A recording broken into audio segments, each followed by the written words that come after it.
গড়ার জন্য যে আন্দোলন হয়েছিল সেই আন্দোলনে আমরা এখন পর্যন্ত আমরা তেমন কোনো অগ্রগতি দেখি নাই বললেই চলে।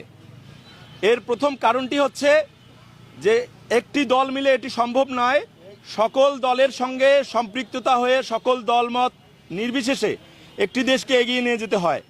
আমরা লক্ষ্য করেছি যে এই গত যে জাতীয় সংসদ নির্বাচন এবং গণভোট অনুষ্ঠিত হয়েছে সেখানে আমরা দেখেছি যে গণভোটে কিন্তু সারা দেশের সকল মানুষ অতি উৎসুক হিসাবে এবং তারা আনন্দমুখর পরিবেশে ভোট দিয়েছে। তারা একই সঙ্গে প্রতীকের ভোট দিয়েছে, একই সঙ্গে গণভোটের হ্যাঁ ভোটেও ভোট দিয়েছে।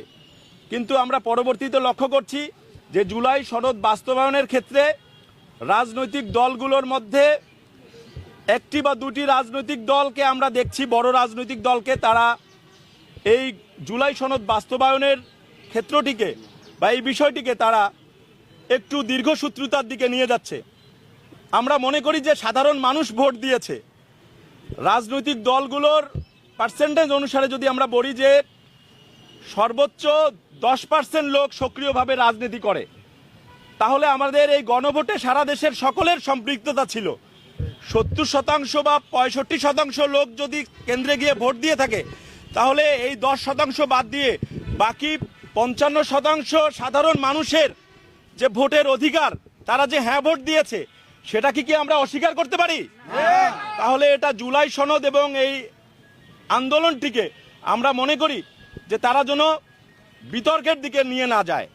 আমরা আশা করব যে সাধারণ মানুষ যে হ্যাঁ ভোটে ভোট দিয়েছে জুলাই সনদকে বাস্তবায়ন করার জন্য এবং জনগণের ক্ষমতায়ন করার জন্য, যে বিষয়গুলো যেমন হচ্ছে যে সকল সংসদীয় কমিটির সভাপতি বিরোধী দল থেকে দিতে হবে, 10 বছরের কেউ বেশি প্রধানমন্ত্রী থাকতে পারবে না, ডেপুটি স্পিকার বিরোধী দল থেকে দিতে হবে, এবং জনগণের ক্ষমতায়ন করার জন্য যে বিষয়গুলো আছে সেগুলো জুলাই সনদে বর্ণিত আছে।